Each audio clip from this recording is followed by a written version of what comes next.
Today, I'll show you a simple way to unlock your phone's screen lock or password without losing any data. The best part? It's free and easy, even if you're not a tech expert. Just follow these steps, and you'll be able to unlock any phone hassle-free. Let's get started. You can unlock your phone's screen lock or password using a special code. You will need to press on emergency call, and then you must enter a code. This code is unique to each type of phone and is provided by the phone manufacturer.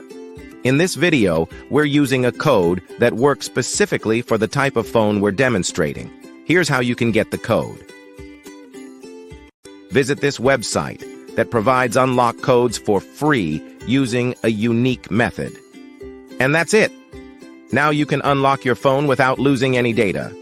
See you in the next video. Bye.